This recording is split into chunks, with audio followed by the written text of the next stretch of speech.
দর্শক, এই মুহূর্তে জাতীয় ঈদগাহ ময়দানে ঈদের জামাতের প্রস্তুতি নিয়ে কথা বলছেন দক্ষিণ সিটি কর্পোরেশনের জেলা প্রশাসক। আমরা সরাসরি শুনে নেব তার বক্তব্য। ব্যবস্থা রেখেছি। আমি সকল ধর্মপ্রাণ এবং ঢাকাবাসীকে আহ্বান জানাবো, আপনারা সকলে ঈদের দিনে এই ঈদগাহে ঈদের জামাতে শরীক হবেন এবং ঈদের নামাজ আদায় করবেন। ধন্যবাদ আপনাদের সকলকে।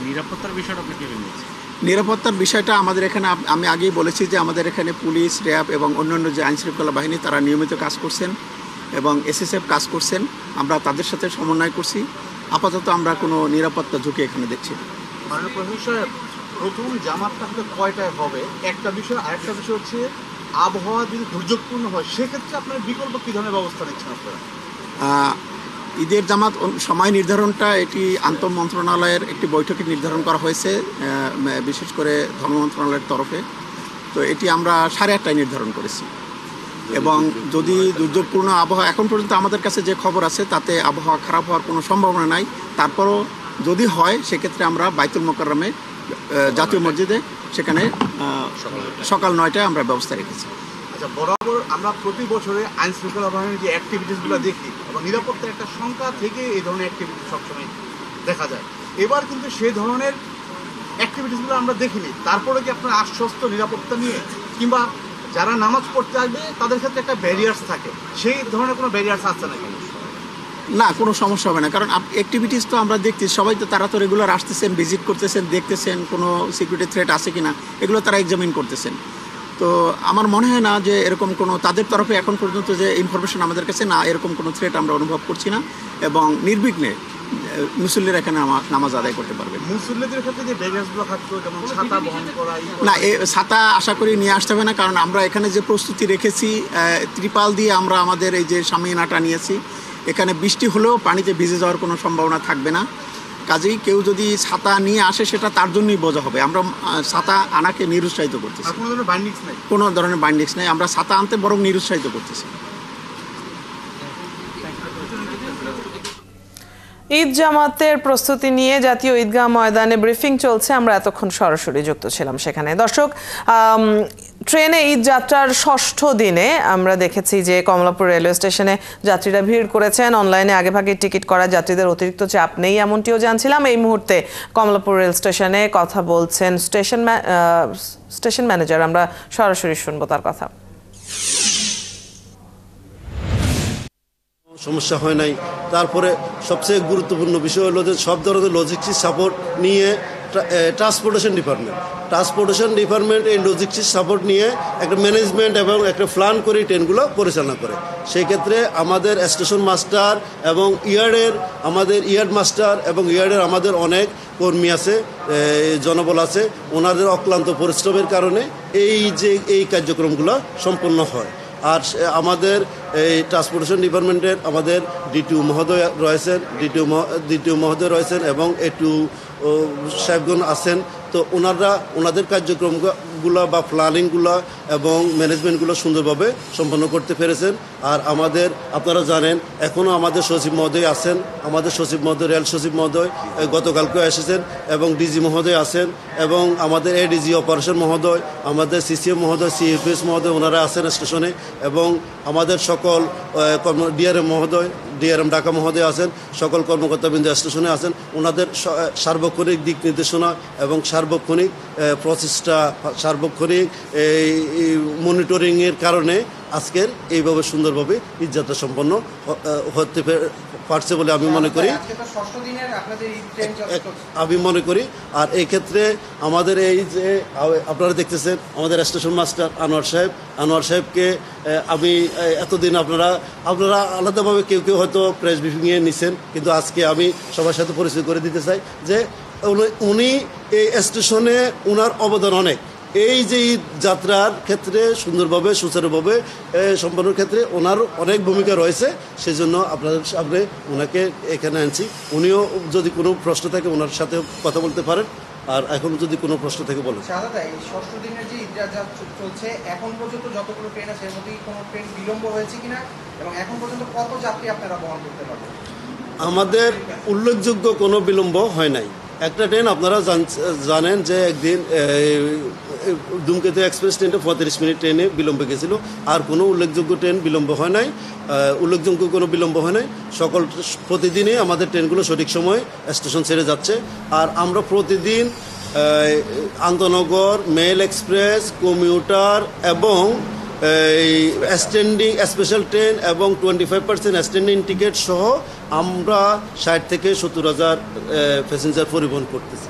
আচ্ছা, কালকে তো শেষ ঈদ যাত্রা, এখন যে মানুষের যে ভিড় আর সেইটা শেষ পর্যন্ত আমরা ঠেকাতে পারতেছি না, কারণ ছাদের যে যাত্রী আপনারা এখন পর্যন্ত পারছেন। দর্শক, ট্রেনে ঈদ যাত্রার সার্বিক পরিস্থিতি নিয়ে ব্রিফিং চলছে কমলাপুর রেলওয়ে স্টেশনে। আমরা এতক্ষণ সরাসরি যুক্ত ছিলাম সেখানে। এদিকে ঈদ উপলক্ষে নিরাপত্তা ব্যবস্থা নিয়ে কথা বলছেন ডিবি প্রধান। আমরা সেই বক্তব্য সরাসরি শুনতে চলে যাচ্ছি। ডাকাত, চাঁদাবাজ ও বিভিন্ন অভ্যাসগত অপরাধীদের গ্রেপ্তার করা হয়েছে।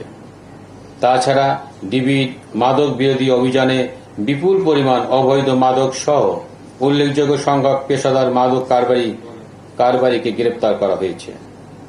ছোট বড় যে কোনো অপরাধীর ক্ষেত্রে ডিবি জিরো টলারেন্স নিয়ে তার কার্যক্রম অব্যাহত রেখেছে। যে কোনো অপরাধের ক্ষেত্রে ডিবি ইন্টারসেপ্টর বা প্রতিবন্ধক হিসাবে কাজ করবে। ডিবির সকল সদস্যের মনোবল পূর্বের ন্যায় যে কোনো সময় চেয়ে দৃঢ় রয়েছে।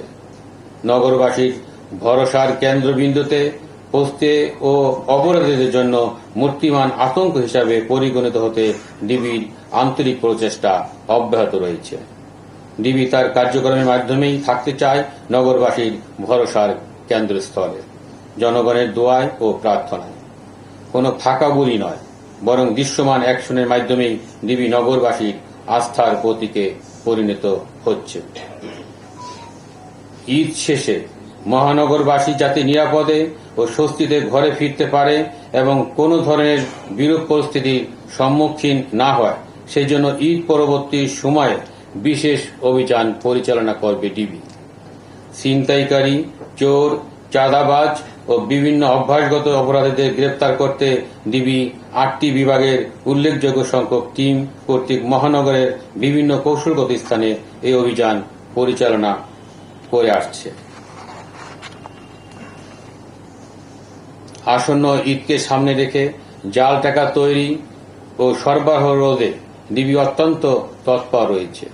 ইতিমধ্যে ডিবির অভিযানে বিপুল সংখ্যক জাল নোট তৈরি সরঞ্জাম সহ চক্রের বেশ কয়েকজন সক্রিয় সদস্যকে গ্রেপ্তার করা হয়েছে। তাদের কাছ থেকে পাওয়া তথ্য ও গোয়েন্দা তথ্যের ভিত্তিতে ডিবির অভিযান অব্যাহত রয়েছে। এছাড়া অনলাইনে জাল নোট বিক্রয় ঠেকাতে ডিবির সাইবার টিম সার্বক্ষণিক অনলাইনে নজরদারি রেখেছে।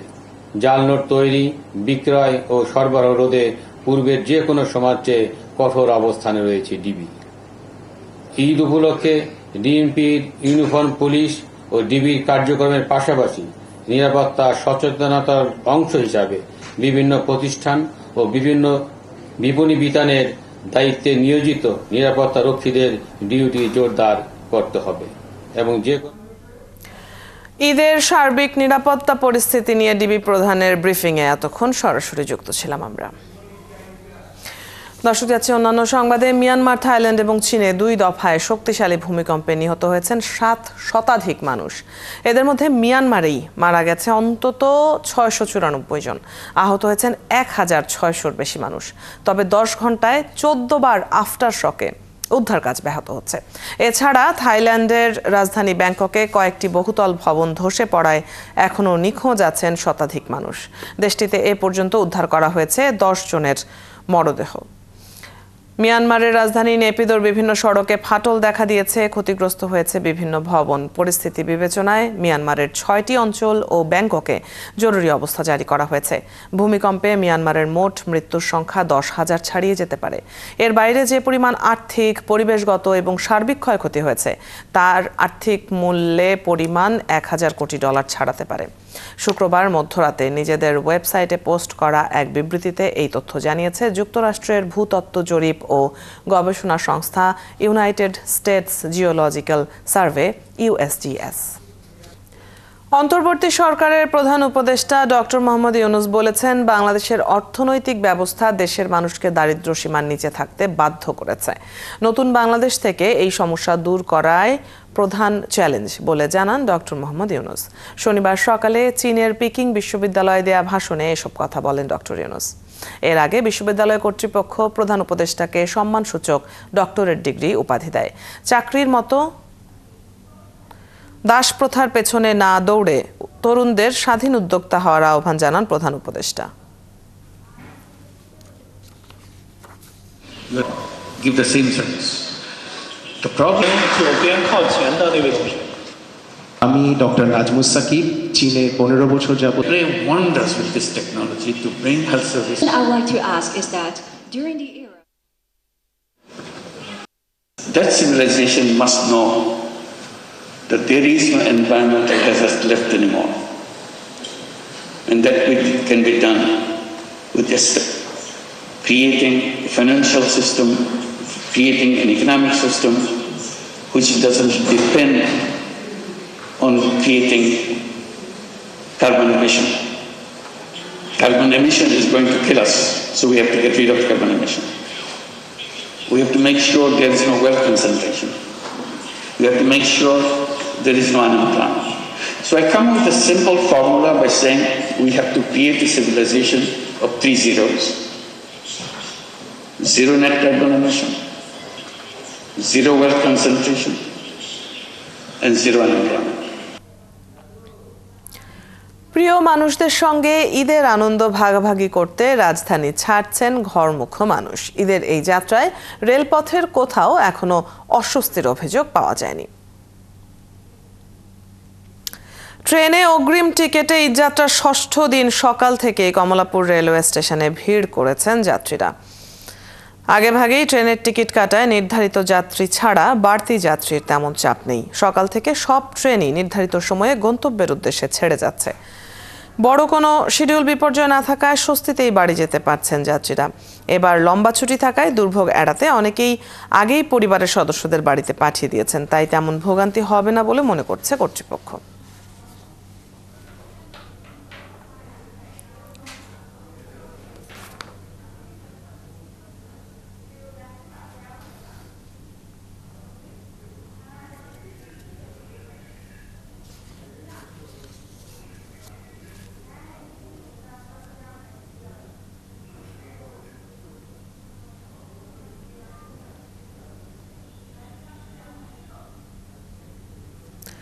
দর্শক, ঈদ যাত্রা এবং ঈদের সার্বিক নিরাপত্তা প্রসঙ্গে এবারে চলে যাব আরেকটি ব্রিফিংয়ে। র্যাব 10-এর অধিনায়ক কথা বলছেন, আমরা শুনে নেব সরাসরি তার বক্তব্য। কারণে গত পরশুদিন আমরা জুরাইন এলাকা থেকে আমরা দুইটা অস্ত্র সহ 2 জন সন্ত্রাসীকে আমরা গ্রেপ্তার করেছি।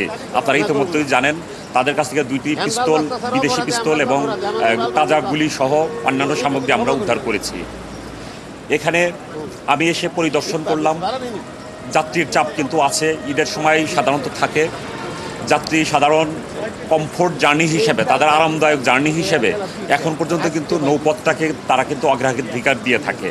কাজেই প্রচুর পরিমাণে যাত্রী আছে এখানে। যাত্রীদের সাথে কথা বললাম যে অতিরিক্ত ভাড়া আদায় হচ্ছে কিনা, তারপরে লঞ্চগুলো পরিদর্শন করলাম এখানে নিরাপত্তা সামগ্রী ঠিকমতো আছে কিনা।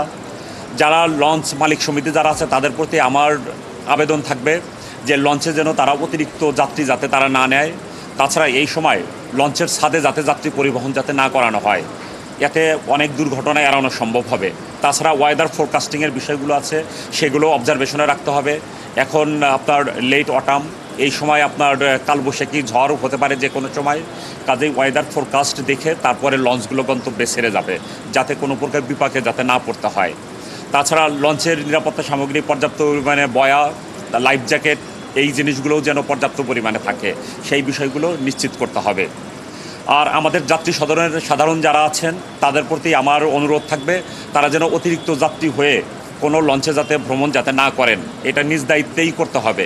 আমরা প্রত্যেকের উপরে যেই দায়িত্ব, সেই দায়িত্বটা যদি আমরা ঠিকভাবে পালন করি তাহলে আমাদের অবশ্যই নিরাপদ জার্নি সম্ভব হবে এবং আমরা আমাদের পরিবার পরিজনের সাথে ঈদ উদযাপন করে আবার আমরা নিজের কর্মস্থলে আমরা ফিরে আসতে সক্ষম হব।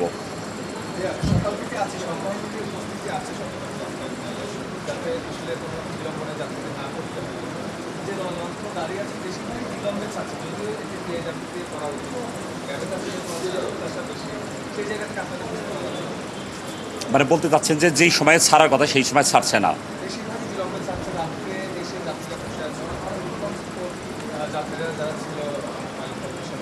আচ্ছা, এটা অবশ্যই একটা ভালো একটা পয়েন্ট। এই ধরনের কোনো ঘটনা যদি ঘটে থাকে অবশ্যই এখানে নৌ পুলিশ আছে, তারপর আপনার এখানে ডিএমপি আছে, আমাদের র্যাপিড অ্যাকশন ব্যাটালিয়ন এবং আরও যারা আছেন আমরা সবাই মিলে তাদের সাথে কথা বলে এই ধরনের ঘটনা যাতে না হয়। কেননা এটা একটা বড় ধরনের একটা বিড়ম্বনা। একটা লঞ্চ ছাড়ার কথা আপনার 10টায়, তার যাত্রী তাদের একটা টার্গেট থাকে যে আমি কয়টায় আমার নিজের গন্তব্যস্থলে দ্যাট মিন আমার বাসায় পৌঁছতে পারবো, কিন্তু 2 ঘন্টা যদি দেরিতে ছাড়ে এই গরমের মধ্যে তাহলে যাত্রীদের জন্য একটা বড় ধরনের একটা দুর্ভোগ। এই দুর্ভোগ যাতে না হয়। ঈদ যাত্রা নিয়ে র্যাবের ব্রিফিংয়ে এতক্ষণ সংযুক্ত ছিলাম আমরা। ঈদের ছুটিতে আজও রাজধানীর বিভিন্ন বাস টার্মিনাল থেকে ঢাকা ছাড়ছেন যাত্রীরা। তবে এবছর সড়ক পথে যাত্রীদের চাপ অনেকটাই কম। ঈদের ছুটি লম্বা হওয়ায় এর মধ্যে অনেকেই ঢাকা ছেড়ে গেছেন, তাই ঈদের আগে বাসে যাত্রীদের চাপ কমেছে। তার উপর নির্দিষ্ট সময়ই বাস ছেড়ে যাওয়ায় ভোগান্তি ছাড়াই যেতে পারছেন যাত্রীরা। তবে সায়দাবাদ, গাবতলী সহ অন্যান্য টার্মিনালে টিকিটে অতিরিক্ত ভাড়া আদায়ের অভিযোগ করেছেন অনেক যাত্রী। এদিকে বাস স্ট্যান্ডগুলোতে যাত্রীদের দুর্ভোগ কমাতে পুলিশ, র্যাব ও বিআরটি এর ভ্রাম্যমাণ আদালত কাজ করছে। ঈদে বাস যাত্রার খবর রাখছেন সহকর্মী মাইনুল মারুফ। গাবতলীতে আছেন এই মুহূর্তে তিনি, আমরা তার সাথে যুক্ত হচ্ছি। মাইনুল, ঈদের ঠিক আগে বাড়ি ফেরা মানুষের কোনো ধরনের অসন্তোষ আছে কিনা, কোনো ধরনের অভিযোগ তারা করছেন কিনা, বা গাবতলী বাস টার্মিনালে আসলে ভিড় কেমন দেখছেন আজ? গাবতলী যে বাস স্ট্যান্ডে এসে আমরা 2টি অনিয়ম আমরা পেলাম। একটি দেখলাম এর আগে একটি টিকিট 2 জন প্যাসেঞ্জার কাছে বিক্রি করার যে অদিতি, এই মুহূর্তে কিন্তু ভোক্তা এখানে একটি অভিযান চলেছিল এবং ভোক্তার যিনি অভিযান পরিচালক তিনি কিন্তু এখন কথা বলছেন। আমরা সরাসরি তার কাছে যাই, তারপর বাকি খবরটা জানাচ্ছি। নির্ধারিত যে ভাড়া ঢাকা টু পাটুরিয়া ঘাট 188 টাকা 60 পয়সা, কিন্তু এখানে নেওয়া হচ্ছে 250 টাকা, অর্থাৎ অতিরিক্ত ভাড়া নেওয়ার যে প্রবণতা সেটি আমরা খেয়াল করেছি। তো ইনি এই মালিক কর্তৃপক্ষ বলছেন যে আর কোনোদিন এটি করবেন না, সতর্কতামূলক 2000 টাকা জরিমানা আরোপ করা হয়েছে।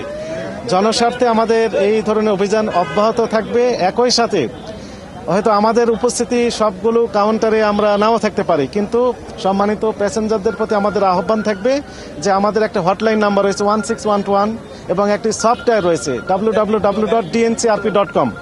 এই সফটওয়্যারে গিয়ে আপনি স্মার্টফোনের সাহায্যে বাসায় বসে থেকে অথবা বাসে বসে থেকে আপনি অভিযোগ দায়ের করতে পারবেন।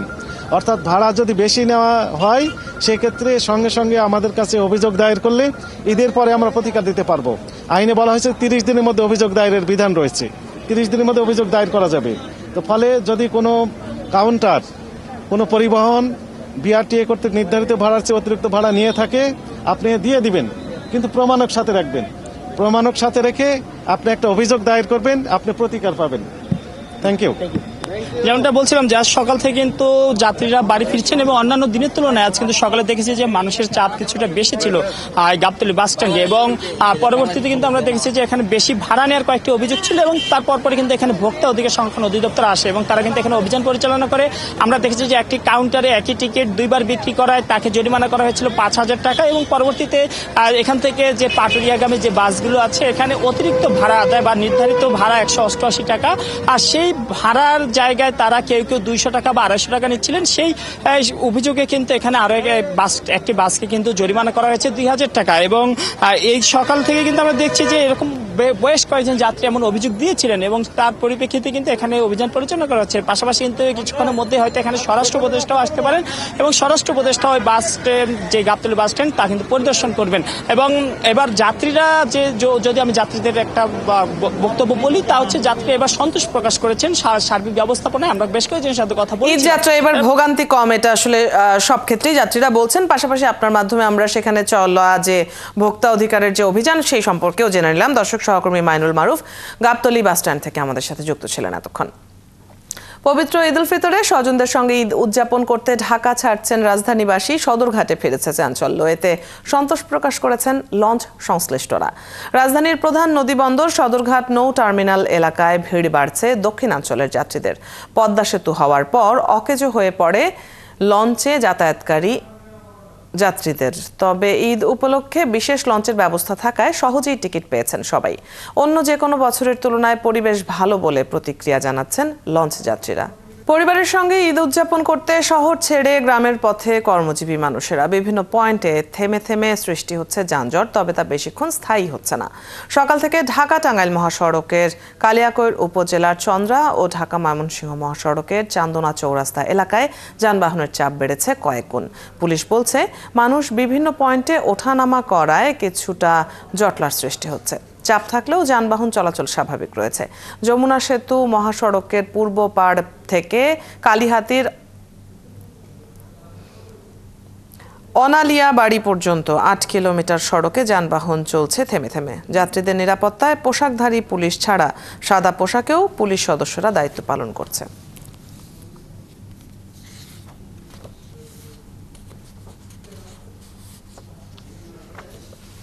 পরিবারের মানুষের সাথে ঈদ করতে উত্তরের ঘরমুখ মানুষ বাড়ি ফিরছেন। এই মুহূর্তে আমরা মহাসড়কে যানবাহনের চাপ দেখেছি, তবে যানজটের খবর তেমন পাওয়া যাচ্ছে না।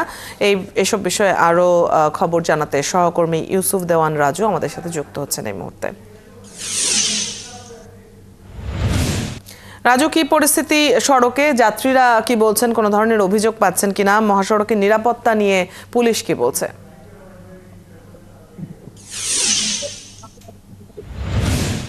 অদিতি, আমি আপনাকে জানিয়ে রাখি, উত্তরবঙ্গের এবং দক্ষিণাঞ্চলের একমাত্র প্রবেশপথ যমুনা সেতু পশ্চিম সংযোগ মহাসড়কে কিন্তু যানবাহনের চাপ বেড়েছে। গতকাল পোশাক কারখানা ছুটি হওয়ার কারণে কিন্তু বিকেল থেকে রাত অবধি পর্যন্ত যমুনা সেতু যে সংযোগ সড়ক, এখানে কিন্তু ব্যাপক চাপ বেড়েছে। আজ সকাল থেকে কিন্তু এই চাপ একই অবস্থায় রয়েছে। বিশেষ করে পোশাক কারখানার নিম্ন আয়ের মানুষরা কিন্তু বিভিন্ন অতিরিক্ত ভাড়ার কারণে তারা পিক আপ ভ্যান এবং খোলা টাকে কিন্তু তারা ঘরমুখী ফিরছেন এবং তীব্র রোদের মধ্যে কিন্তু তারা বাড়িতে ফিরছেন। কিন্তু মহাসড়কে কিন্তু এখন পর্যন্ত কোনো ভোগান্তির সংবাদ আমরা পাইনি। তবে তাদের সাথে আমরা কথা বলে যেটা জেনেছি, তারা মানে অতিরিক্ত ভাড়ার কারণে তারা খোলা তাকে কিন্তু তারা বাড়ি ফিরছেন এবং স্বস্তি নিয়ে বাড়ি ফিরছেন। তারা রোজা রেখে তীব্র রোদের মধ্যেও কিন্তু পরিবারের সাথে ঈদ আনন্দ করবেন, এর জন্য কিন্তু তারা অনেকটা আনন্দে বাড়ি ফিরছেন। এই মহাসড়কের যাত্রা নির্বিঘ্ন করতে কিন্তু এই পর্যন্ত মহাসড়কের গুরুত্বপূর্ণ স্থানে প্রায় ৮ শতাধিক পুলিশ সদস্য মোতায়েন করা হয়েছে। আমি যদি আপনাকে দেখাই যে মহাসড়কের সার্বিক চিত্র, সেটা আপনি বুঝতে পারবেন যে যমুনা সেতু পশ্চিম সংযোগ মহাসড়কের যে চাপ, সেই চাপটা থাকলেও কিন্তু রাজু, উত্তরবঙ্গের দিকে ঘরমুখ মানুষের চাপের খবর আপনার মাধ্যমে আমরা জেনে নিচ্ছিলাম। ধন্যবাদ যুক্ত হবার জন্য। ভোলায় জমে উঠেছে ঈদের বাজার। মার্কেট আর বিপণী বিতানে ভিড় করছেন ক্রেতারা। আর ঈদের বাজার ধরতে হাল ফ্যাশনের পোশাকের পসরা সাজিয়ে বসেছেন দোকানিরা। গভীর রাত পর্যন্ত চলছে বেচাকেনা। কেনাকাটায় ব্যস্ত সময় পার করছেন ক্রেতারা, তবে দাম নিয়ে অভিযোগ সবার। কামরুল ইসলামের তথ্য ও ছবিতে প্রতিবেদন। সকাল থেকে গভীর রাত পর্যন্ত কেনাকাটায় সরগরম ভোলার বিভিন্ন মার্কেট। শেষ মুহূর্তে বেড়েছে কেনাকাটা। শহরের কেজাহান shopping complex, Zia super market, Haque market, Chawkbazar সহ সব জায়গায় মানুষের উপচে পড়া ভিড়। তবে নামি দামি বিপণী বিতানে বেচাকেনা কিছুটা কম থাকলেও সাধারণ মার্কেট ও বাজারগুলোতে ভিড় বেশি। হাল ফ্যাশনের বাহারি পোশাক কিনছেন তারা, তবে পোশাকের দাম নিয়ে অভিযোগ ক্রেতাদের। আসছি বাচ্চাদের জন্য ঈদের কেনাকাটা করার জন্য, নতুন নতুন বের হয়েছে, এখন দামাদামি এখনো মানে দেখি নাই, দেখবো, ভালো লাগছে। গতবারে যেরকম ড্রেস ছিল, যে দাম ছিল, এবার ড্রেসের মান একটু কম কিন্তু দামটা বেশি। ভালো ড্রেস আছে কিন্তু দাম অনুযায়ী ড্রেস অত সুন্দর না। আর ক্রেতাদের আকর্ষণ করতে বিদেশি বাহারি সব পোশাক ও পণ্যের পসরা সাজিয়েছেন বিক্রেতারা। 15 রোজার পর থেকে বিক্রি ভালো হচ্ছে বলছেন তারা। তো একটা মাল পাইছি, সেটা হলো হীরা মান্ডি। এটা প্রচুর হিট, বাচ্চারা দেখতেছে। অর্গানজা, তারপর আগানুর যে পাকিস্তানি যে ড্রেসটা আছে ওইটা একটু ভালো সেল হইতেছে আর কি। আমাদের ঈদ যত ঘনিয়ে আসছে বেচাকিনির চাপ আরও বাড়তেছে। এদিকে ঈদ বাজারে নির্বিঘ্নে কেনাকাটা নিশ্চিত করতে নেওয়া হয়েছে কয়েক স্তরের নিরাপত্তা। আমাদের চেকপোস্ট আছে, টহল ডিউটি আছে, পাশাপাশি আমাদের গুরুত্বপূর্ণ যে বিপণী বিতানগুলো আছে সেটার সামনে আমাদের স্ট্যাটিক পুলিশ থাকবে। এর বাইরেও আমাদের গোয়েন্দা পুলিশ কাজ করছে। বছরের ব্যবধানে কিছু কিছু পণ্যের দাম বেড়েছে কয়েক গুণ। তবে পোশাকের দাম নিয়ে মিশ্র প্রতিক্রিয়া থাকলেও স্বাচ্ছন্দ্যে ও নিরাপদে ঈদের বাজার করে খুশি ক্রেতারা। শরীফ আজাদ, প্রীতম, ৭১। মাঠ কর্মীদের ঈদে বেতন হয়নি, প্রয়াত গ্র্যান্ড মাস্টার জিয়ার পরিবার পড়েছে বিপদে, কিংবা পাড়ার উঠতি ক্রিকেটারের ব্যাট নেই। পাশে দাঁড়িয়েছেন তামিম ইকবাল খান। তিনি এখন হৃদরোগে আক্রান্ত হয়ে কঠিন সময় পার করছেন। 2 বছর আগে সুশান্ত অধিকারী নামে এক বয়োজ্যেষ্ঠের হার্ট অপারেশনের যাবতীয় খরচ বহন করেছিলেন তামিম। কেমন আছেন সেই বাবা? খেলাযোগের মাধ্যমে আকুল মিনতি, ঋণ পরিশোধ করতে না পারলেও একটিবার তামিমের সঙ্গে দেখা করতে চান সুশান্ত অধিকারী। মেহেদি নামের রিপোর্ট। হঠাৎ করেই ওনার অসুস্থতার কথা শুনে আমি খুবই কষ্ট পেয়েছি, মনে খুবই খারাপ লাগছে, যার কারণে আমি এই নতুন জীবন পেলাম। তাকে ঈশ্বর কেন এই অসুস্থতা দিলেন? এই পথ ধরে তুমি এসেছিলে, বাঁচাইলে আমারে, শুনিয়েছিলে সেই মর্মবাণী। মানুষের চেয়ে বড় কিছু নাই, নহে কিছু মহিয়ান, যেন সৃষ্টিকর্তা তোমাকে নিজ হাতে পাঠিয়েছিলেন। আমি পেলাম নতুন প্রাণ। অতল সাগরের ঢেউ তীরে আছড়ে পড়লে বালুকাবেলায় যেমন তার রেশ থেকে যায়, প্রিয় তামিম, তেমনি তোমার স্পর্শ আছে আমার বুকের মাঝ বরাবরটায়। আমৃত্যু আজীবন। বছর 2 আগে ঠিক এমনই রোজার ঈদের আগে সুশান্ত অধিকারীর হার্টের চিকিৎসার যাবতীয় খরচ দিয়েছিলেন তামিম ইকবাল খান। বিধিবাম ভাগ্যের লিখনে সেই তামিমই আক্রান্ত হলেন ভয়াবহ হৃদরোগে। কেমন আছেন সেই সুশান্ত অধিকারী? খেলাযোগ তার সন্ধানে। ফার্মগেটের সেই বাড়িতেই এখনও থাকেন সুশান্ত অধিকারী। তামিমের হার্ট অ্যাটাকের কথা শুনে ডুকরে কাঁদে তার মন। তার বিপদের দিনে যেভাবে পাশে দাঁড়িয়েছিলেন তামিম, তেমনি তামিমের সেবায় নিজেকে নিংড়ে দিতে চান।